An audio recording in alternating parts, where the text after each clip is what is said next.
다 함께 사도신경으로 신앙 고백하심으로 하나님께 예배드리겠습니다.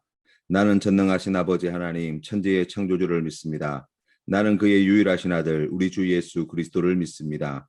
그는 성령으로 잉태되어 동정녀 마리아에게서 나시고 본디오 빌라도에게 고난을 받아 십자가에 못 박혀 죽으시고 장사된 지 사흘 만에 죽은 자 가운데서 다시 살아나셨으며 하늘에 오르시어 전능하신 아버지 하나님 우편에 앉아 계시다가 거기로부터 살아있는 자와 죽은 자를 심판하러 오십니다. 나는 성령을 믿으며 거룩한 공교회와 성도의 교제와 죄를 용서받는 것과 몸의 부활과 영생을 믿습니다. 아멘. 찬송가 384장 함께 찬양드리겠습니다. 나의 갈 길 다가 도로 예수 인도하시니 내 주 안에 있는 긍휼 어찌 의심하리요. 믿음으로 사는 자는 하늘 위로 받겠네. 무슨 일을 만나든지 만사 형통하리라. 무슨 일을 만나든지 만사 형통하리라. 나의 갈 길 다가 도로 예수 인도하시니 어려운 일 당한 때도 조카는 해주시네. 나는 심히 고단하고 영혼 매우 가라나 나의 앞에 반석에서 샘물 나게 하시네. 나의 앞에 반석에서 샘물 나게 하시네. 나의 갈 길 다가 도로 예수 인도하시니 그의 사랑 어찌 큰지 말로 할 수 없도다. 성령 감화 받은 영혼 하늘 날아갈 때에 영영 부를 나의 찬송 예수 인도하셨네. 영영 부를 나의 찬송 예수 인도하셨네. 아멘. 함께 기도드리겠습니다. 살아계신 하나님 아버지 은혜를 감사합니다.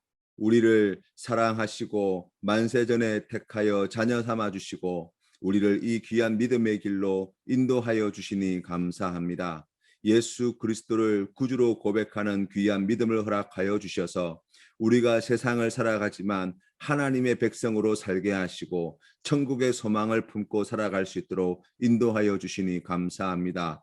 하나님, 사랑하는 주님의 백성들을 사랑하여 주시되 낮에는 구름 기둥으로 밤에는 불 기둥으로 지키시고 보호하시며 만나와 메추라기를 먹이셨던 사랑하는 하나님의 그 크신 은혜와 사랑을 사랑하는 성도님들의 삶의 자리에 풍성히 받아 누릴 수 있도록 주님 더욱 가까이 만나 주시고 말씀하여 주시고 깨닫게 하여 주시고 가르쳐 주시옵소서. 하나님 아버지, 연약하고 부족한 저희들이 하나님의 뜻을 듣고도 행치 못할 때가 너무나 많이 있습니다. 하나님의 마음을 알고도 그 마음을 따르지 못할 때가 얼마나 많은지 모릅니다. 주님, 우리를 불쌍히 여겨 주시사 오늘도 성령의 충만하심으로 함께하여 주시어서 기쁨과 감사함으로 하나님의 인도하심을 따르는 주님의 백성 되게 하여 주시고 약속하신 풍성한 은혜와 복 많이 받아 누리는 복된 삶이 되게 하여 주시고 구원의 길로 생명의 길로 진리의 길로 인도하시는 성령 하나님의 인도하심을 따라 하나님을 더욱 깊이 알아가며 하나님을 더욱 사랑하는 오늘 이 하루가 될 수 있도록 은혜 더하여 주시옵소서. 어렵고 힘든 삶의 자리에서 주님의 이름을 부르는 자들을 주님 외면하지 말아 주시고 하나님 필요한 모든 것을 아끼지 않고 부어주시되 넘치도록 채워주시어서 근심이 없게 하여 주시옵소서. 거룩하신 예수님의 이름으로 기도드립니다. 아멘. 오늘 우리에게 주신 하나님 말씀은 창세기 7장 말씀입니다. 함께 봉독하시겠습니다. 제7장. 여호와께서 노아에게 이르시되 너와 내 온 집은 방주로 들어가라. 이 세대에서 내가 내 앞에 의로움을 내가 보았음이니라. 너는 모든 경결한 짐승은 암수 7씩, 부정한 것은 암수 2씩을 내게로 데려오며, 공중의 새도 암수 7씩을 데려와 그 씨를 온 지면에 유전하게 하라. 지금부터 7일이면은 내가 40죄를 땅에 비를 내려 내가 지은 모든 생물을 지면에서 쓸어버리리라. 노아가 여호와께서 자기에게 명하신 대로 다 준행하였더라. 홍수가 땅에 있을 때 노아가 600세라. 노아는 아들들과 아내와 며느리들과 함께 홍수를 피하여 방주에 들어갔고, 정결한 짐승과 부정한 짐승과 새와 땅에 기는 모든 것은 하나님이 노아에게 명하신 대로 암수 2씩 노아에게 나와 방주로 들어갔으며, 7일 후에 홍수가 땅에 덮이니 노아가 600세 되던 해 둘째 달, 곧 그달 11의 날이라. 그날에 큰 기품의 샘들이 터지며 하늘의 창문들이 열려 40주야를 비가 땅에 쏟아졌더라. 곧 그날에 노아와 그의 아들 셈, 함, 야벳과 노아의 아내와 세 며느리가 다 방주로 들어갔고, 그들과 모든 들짐승이 그 종류대로, 모든 가축이 그 종류대로, 땅에 기는 모든 것이 그 종류대로, 모든 새가 그 종류대로 무릇 생명의 기운이 있는 육체가 2씩 노아에게 나와 방주로 들어갔으니, 들어간 것들은 모든 것의 암수라. 하나님이 그에게 명하신 대로 들어가매 여호와께서 그를 들여보내고 문을 닫으시니라.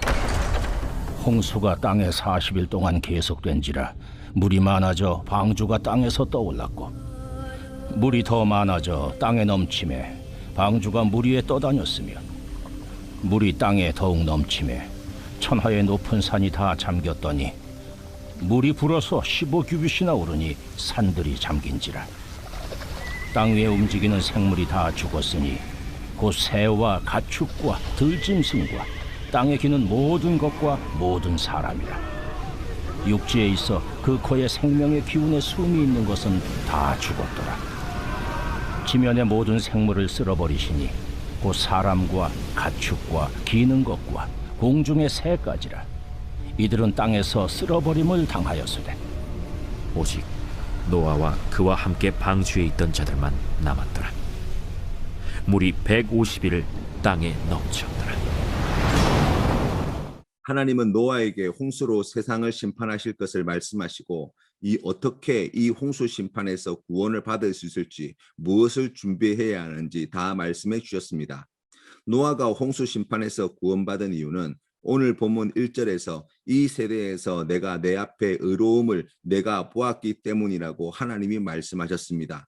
이를 좀 더 자세히 풀어쓴 6장 9절에서는 노아는 의인이요 당대의 완전한 자라, 그는 하나님과 동행하였으며 라고 말씀하고 있습니다. 우리가 죄와 하나님의 심판에서 구원받는 것은 믿음으로 말미암아 구원을 얻습니다.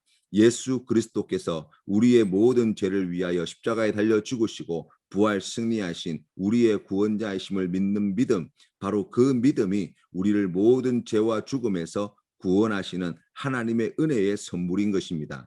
하나님은 아브라함이 하나님을 믿을 때 그것을 의로 여기셨다고 말씀하셨습니다. 그리고 그 믿음으로 말미암은 의로움은 노아에게서 하나님과 동행하는 것으로 드러나게 되었다고 성경은 말씀합니다. 우리가 5장에 나와 있는 족보의 말씀에서도 이 에녹의 이야기 또한 동일한 메시지를 전합니다. 하나님과 동행하여 살다가 죽음을 보지 않고 하늘로 올라간 이 에녹의 삶을 통하여 믿음이라고 하는 것은 결국 하나님과 동행하는 삶임을 우리가 배우게 됩니다. 이 동행한다는 것은 하나님을 내 생각대로 끌고 다닌다는 뜻이 아닙니다. 동행하는 것은 하나님이 가시는 곳에 내가 가고 하나님이 머무시는 곳에 내가 머무는 것을 말합니다. 하나님의 말씀에 순종하는 것을 말씀합니다. 그렇기 때문에 동행하다는 말에는 하나님과 깊은 교제가 있다는 뜻이 함께 들어있는 말입니다. 오늘 말씀 5절에서도 그런 노아의 동행하는 믿음의 모습을 잘 드러내 줍니다. 노아가 여호와께서 자기에게 명하신 대로 다 준행하였더라. 사랑하는 성도 여러분, 하나님이 우리를 택하여 자녀 삼아 주셨습니다. 하나님은 우리가 하나님과 동행하기를 원하십니다. 하나님과 깊은 사귐을 이어가기를 진심으로 바라십니다.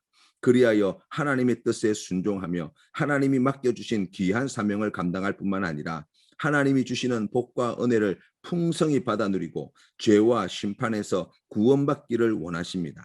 하나님과 동행하는 오늘이 되시기를 주님의 이름으로 축원합니다. 하나님과 동행하기 위해 하나님과 깊은 사귐을 이어가시는 우리 귀한 성도님들 되시기를 간절히 원합니다. 하나님과 동행하는 것을 갈망하십시오. 하나님과 깊은 사귐을 가지기 위하여 기도와 말씀에 더욱 힘쓰시는 우리 성도님 되시기를 주님의 이름으로 축원합니다. 하나님은 정결한 짐승은 암수 7씩, 부정한 것은 암수 2씩 데려오고 공중의 새도 암수 7씩 데려와 그 씨를 유전하게 하라고 말씀하셨습니다. 하나님이 말씀하신 정결한 짐승은 사람이 먹을 수 있고 제사의 제물로 드릴 수 있는 것들입니다. 부정한 짐승은 불결하다거나 나쁜 짐승과 같은 뜻으로 사용된 것이 아닙니다. 하나님이 모든 생명체를 만드시고 보시기에 좋았다라고 이미 말씀해 놓으셨습니다. 하나님이 지으신 것 중에 하나님 보시기에 좋지 않았던 것은 하나도 없었습니다. 아담과 하와가 범죄하였을 때 아담과 하와뿐만 아니라 피조 세계의 모든 것들이 죄의 영향력 아래 놓이게 되었습니다. 사람이 죄를 범하면 사람 개인의 문제로 한정되지 않고 모든 자연과 피조 세계가 이 영향 아래 놓이게 된다는 말입니다. 인간의 탐욕에 고통당하고 파괴당하는 우리가 자연을 생각해 본다면 쉽게 이해할 수 있습니다. 하나님은 창세기 1장에서 사람을 지으시고 하나님이 창조하신 피조 세계를 다스리고 정복하라는 명령을 주셨습니다. 하나님의 뜻대로 돌보고 다스리고 정복하고 개척해 나가는 것이 하나님의 뜻이었습니다. 세상에 존재하는 모든 생명체가 하나님께서 기뻐하시는 사람의 도움과 돌봄을 받고 세상의 모든 만물이 하나님이 사랑하는 사람에 의해서 하나님의 뜻대로 사용되어지는 것이 하나님이 원래 뜻하신 바였습니다. 사람이 범죄하여 하나님과의 관계가 깨어짐으로 말미암아 세상에 존재하는 많은 생명체들이 생명을 잃어버리고 자연이 파괴되고 착취당하고 멸종당하고 하나님이 주신 많은 것들이 오용되고 남용되고 고갈되는 고통을 겪게 된 것입니다. 그래서 로마서 8장 19절부터는 이렇게 말씀합니다. 피조물이 고대하는 바는 하나님의 아들들이 나타나는 것이니 피조물이 허무한 데 굴복하는 것은 자기 뜻이 아니요 오직 굴복하게 하시는 이로 말미암음이라. 그 바라는 것은 피조물도 썩어짐의 종로로 탄 데서 해방되어 하나님의 자녀들의 영광의 자유에 이르는 것이니라. 피조물이 다 이제까지 함께 탄식하며 함께 고통을 겪고 있는 것을 우리가 아느니라. 그뿐 아니라 또한 우리 곧 성령의 처음 익은 열매를 받은 우리까지도 속으로 탄식하여 양자될 것 곧 우리 몸의 속량을 기다리느니라고 말씀하고 있는 것입니다. 하나님은 세상에 죄악이 걷잡을 수 없게 만연되어질 때 세상을 물로 심판하시기로 작정하셨습니다. 세상이 죄에 오염되어 버렸기 때문입니다. 모든 피조물 또한 썩어짐의 종로로 타게 되어 버렸기 때문입니다. 범죄한 사람으로 인해 오염된 세상을 하나님은 홍수로 심판하시고 하나님과 동행하는 사람들과 그를 통해 돌봄을 받는 짐승들을 데리고 새롭게 시작하실 계획을 세우신 것입니다. 그리고 홍수에서 호흡하는 동물들을 구조하는 일을 구원받은 노아에게 맡기신 것이죠. 노아의 가족 8명과 짐승들이 방주에 들어갔습니다. 7일 후에 홍수가 땅에 덮쳤는데 노아가 600세 되던 해 둘째 달 18일이었습니다. 창조하실 때에 있었던 궁창위의 물과 땅속의 깊은 샘들이 터지고 하늘에서 비가 40주야로 쏟아졌습니다. 산 위에 지은 방주가 물에 뜰 만큼 온 세상이 물에 다 잠기게 되었습니다.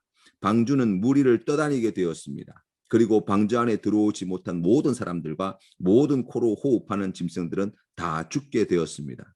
오직 방주 안에 들어있던 생명들만 살 수 있었습니다. 150일간 물이 세상에 넘쳐나게 되었다고 성경은 말씀합니다. 여기서 우리가 먼저 살펴볼 것은 하나님은 유일한 방주를 짓게 하셨다는 사실입니다. 배를 여러 개 지은 것이 아니라 하나의 방주를 지었습니다. 그런데 그 배를 크게 짓게 하셔서 택한 사람들과 택하신 모든 생명들을 구원하기에 충분하게 하셨습니다. 많은 사람들은 구원에 있어 여러 가지 길이 있을 수 있다고 말합니다. 이런 종교 저런 종교에 다 나름의 구원이 있고 각자가 거기서 신앙생활을 잘하면 괜찮다고 말합니다. 생각해 봅시다. 노아가 방주를 지을 당시 세상에 배라는 것이 존재하지 않았을까요? 아마 있었을 것입니다. 강에서 바다에서 물고기를 잡고 사람과 짐을 나르는 뗏목이나 배들이 크지는 않았겠지만 있었을 것입니다. 하다못해 물에 뜨는 나무 조각들도 얼마나 많았겠습니까? 세상 지천에 놀려 있었습니다. 그런데 이 홍수 심판을 견딜 수 있었던 것은 하나님이 만들라고 하신 노아의 홍수만이 유일하였다는 것입니다. 우리 죄를 사하시기 위해 십자가에 달려 죽으시고 부활 승리하신 예수 그리스도만이 하나님의 심판을 견딜 수 있는 유일한 구원의 방주임을 믿으시기를 바랍니다. 두 번째는 하나님은 방주에 따로 닻이나 키나 노를 달지 않으셨다는 것입니다. 생각해보면 길이가 150m가 넘는 큰 배를 8명의 사람이 노를 저어서 어떻게 움직이겠습니까? 또 그 큰 배를 움직일 큰 키를 사람의 힘으로 어떻게 조절할 수 있겠습니까? 또 이 방주를 사람이 임의로 멈출 닻을 어떻게 달 수 있었겠습니까? 오직 하나님만이 이 방주를 움직이시고 하나님만이 멈추실 수 있었습니다. 사람이 할 수 있는 일이라고는 그저 방주에 올라타는 것밖에 없습니다. 방향도 하나님이 정하십니다. 하나님이 방주에 들어있는 모든 사람과 짐승들을 인도하시고 보호하십니다. 그렇기 때문에 사람이 할 수 있는 일은 하나님을 믿고 하나님께 온전히 맡겨드리는 것밖에 없었다는 것입니다. 우리의 구원을 위해 우리가 할 수 있는 일은 믿는 것 하나밖에 없습니다. 이것도 하나님의 은혜로 우리가 믿음을 가지게 된 것이죠. 나머지는 다 하나님이 인도하십니다. 하나님이 도우십니다. 하나님이 지키십니다. 하나님만 믿고 의지하면 하나님께서 우리의 구원을 이루어 주실 것입니다. 예수 그리스도를 구주로 고백하는 모든 성도는 이 방주에 올라탄 사람들이라고 할 수 있습니다. 내가 운전하려고 하지 말고 내가 멈추거나 내가 방향을 틀려고 하지 말고 하나님의 인도하심을 따라가십시오. 하나님의 말씀에 순종하십시오. 하나님이 죄와 세상을 심판하실 때 반드시 구원해 주실 것입니다. 하나님이 우리의 삶을 복된 길로 인도하여 주실 것입니다. 하나님께서 우리가 나아가야 할 길을 아시고 우리에게 그 크신 은혜와 사랑을 오늘도 베풀어 주실 줄 믿습니다. 주신 말씀을 기억하면서 우리 주님 가르치신 기도로 예배를 마치겠습니다. 하늘에 계신 우리 아버지, 아버지의 이름을 거룩하게 하시며 아버지의 나라가 오게 하시며 아버지의 뜻이 하늘에서와 같이 땅에서도 이루어지게 하소서. 오늘 우리에게 일용할 양식을 주시고 우리가 우리에게 잘못한 사람을 용서하여 준 것 같이 우리 죄를 용서하여 주시고 우리를 시험에 빠지지 않게 하시고 악에서 구하소서. 나라와 권능과 영광이 영원히 아버지의 것입니다. 아멘.